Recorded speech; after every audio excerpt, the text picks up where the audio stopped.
Hey, salut à tous, bienvenue sur F3K Review. Alors, je pense que vous l'avez vu sur le côté. Aujourd'hui, on fait la review donc purement technique du Banff. Donc, la review spécifique au vol sera dans une prochaine vidéo. Pour l'instant, dehors, il neige. Donc, purement, c'est impossible de voler. Enfin, c'est un mélange de pluie et de neige, ça alterne. Bref, aujourd'hui, on va vraiment voir les spécifications techniques. C'est parti!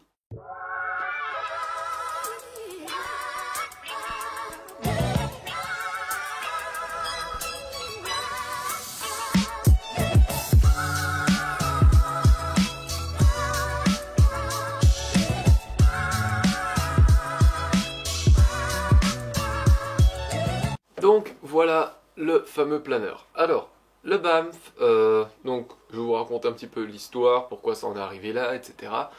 De ce planeur, on va parler de comment il est fabriqué, par qui il est fabriqué, ce que j'en pense, et deux, trois petits teasings sur comment il vole, est-ce que j'aime bien dans le vol. Donc la compagnie qui vend le Banff, c'est Armsor. Donc Armsor Composite Gliders, c'est une compagnie qui jusqu'à présent est basée à Hong Kong, est tenue par Thomas Lee, et pour l'instant, tous les planeurs précédents au Banff étaient fabriqués en Chine. Le Banff, quant à lui, eh bien, il est fabriqué en Ukraine. Donc pourquoi ce changement? Tout simplement, je pense, vu qu'il y a plus de ventes en Europe, c'est plus pratique pour lui de faire fabriquer en Europe. Ça évite quand même d'envoyer beaucoup de boîtes. Le Banff, lui, du coup, se retrouve vraiment en haut du panier. Si vous connaissez toutes les versions précédentes, donc c'est-à-dire le Vibe 2, le Arctus, et les versions encore avant, comme l'Aerial, là, vous vous rendez compte vraiment que là, il y a eu un progrès juste incroyable au niveau de la qualité. Le Banff se situe vraiment au niveau, par exemple, du Snipe 2, du Flitz 2, de ces planeurs, comme aussi le Fireblade 2, enfin bref, tous les deux, en gros, donc toute la nouvelle génération, eh bien, le Banff se situe dans cette génération. C'est-à-dire, tout est léger, extrêmement rigide, brillant, voilà, la perfection, quoi. C'est-à-dire, il n'y a plus le droit à l'erreur dans la conception ou à l'état de surface ou voilà, à la finition. Là, non seulement le modèle doit être performant, mais aussi il doit être d'une esthétique irréprochable. Et là, franchement, c'est le cas, il est dans le haut du panier. Alors, comme beaucoup de modèles aujourd'hui, le Banff vient avec un nose cone, donc c'est-à-dire un nez qui coulisse. Ce n'est plus une petite canopie, un petit truc comme ça. Pourquoi c'est mieux?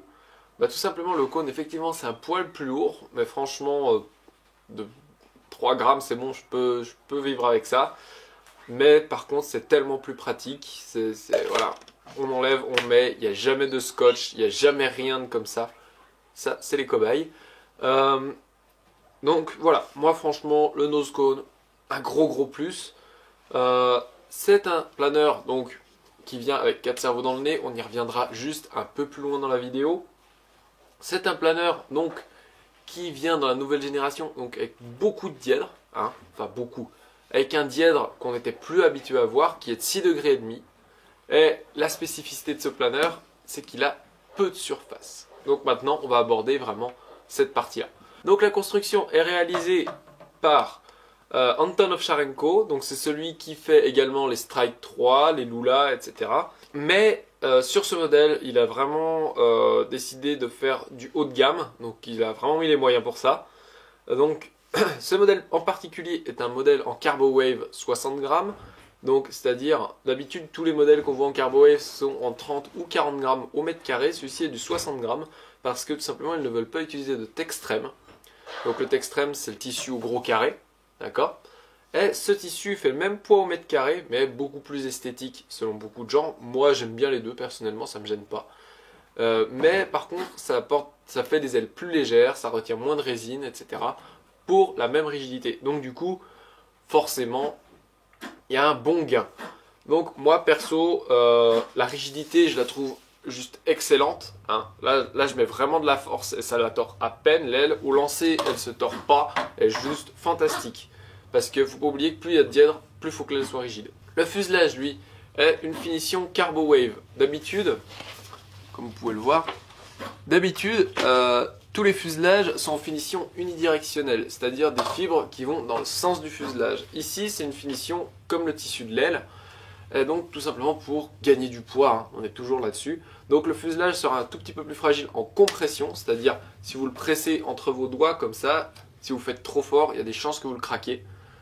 Parce que voilà, hein, c'est comme un fuselage de NXT, de CX5, tous les derniers modèles qui sont avec un fuselage en Carbo Wave à l'arrière sont un peu fragiles en compression. Mais par contre, au lancer, aux atterrissages, etc., il n'y a rien à craindre, c'est largement assez solide. Ensuite, donc, les empennages LL sont faits en Roacel, donc ça, il n'y a aucune crainte, vous pouvez y aller à la Cyano, il n'y a pas de souci. Donc non seulement c'est un peu plus léger et un peu plus rigide, mais en plus, si vous cassez, c'est plus facile à réparer. Alors là, c'est gagnant partout. Le PEG a été complètement redessiné, donc je ne sais pas si c'est net, mais en tout cas, je peux vous dire qu'il est juste génial. Le confort est incroyable, il est assez léger, et voilà, dans la globalité, c'est top. La dérive, vu que vous n'êtes pas trop loin, vous voyez bien, la forme est vraiment super spéciale. C'est avec ce qu'on appelle un low aspect ratio, donc c'est-à-dire qu'elle a une grosse corde pour peu d'envergure en quelque sorte. Et cette dérive est censée réduire beaucoup le snacking. Moi franchement je n'ai vu aucune différence. En vol c'est pas mal, mais il n'y a rien de nouveau, il n'y a rien de... Voilà, moi pour l'instant j'ai rien remarqué de spécial, à part que ça marche. Le stab lui, parfait, rien à redire.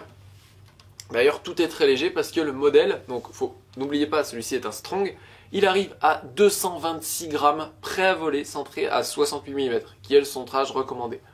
Et franchement je vais vous dire qu'à 68 mm ça vole très bien.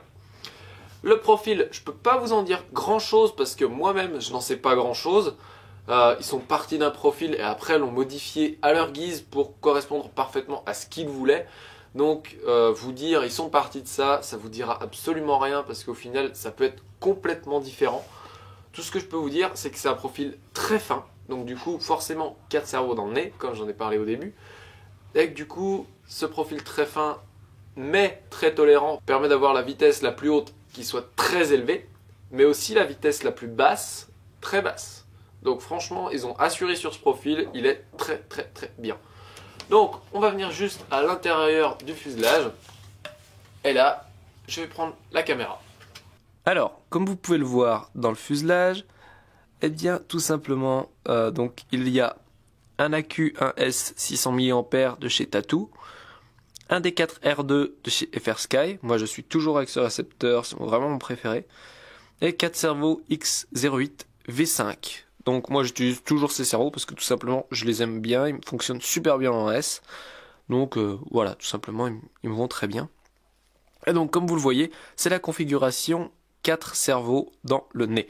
Alors, si je fais un petit plan comme ça, vous voyez que les commandes d'aileron sont toutes droites, elles ressortent ici pour s'attacher aux guignols qui sont juste là dans l'aile. Et donc ça fait une commande directe, super rigide. Ça, il n'y a pas un poil de jeu. Ça marche vraiment très très bien comme système. Il y a des débattements juste fantastiques. J'ai juste pris les recommandations de Thomas. Ça marche très très bien. Et donc voilà, il m'a suffi juste de 5 grammes de plomb dans le nez. Ça marche vraiment très très bien. Le centrage est vite atteint. Donc voilà, moi comment je fais pour régler mon centrage, hein. J'ai un petit U et je note le nombre de millimètres depuis le bord d'attaque. Et vous avez directement votre centrage très facilement.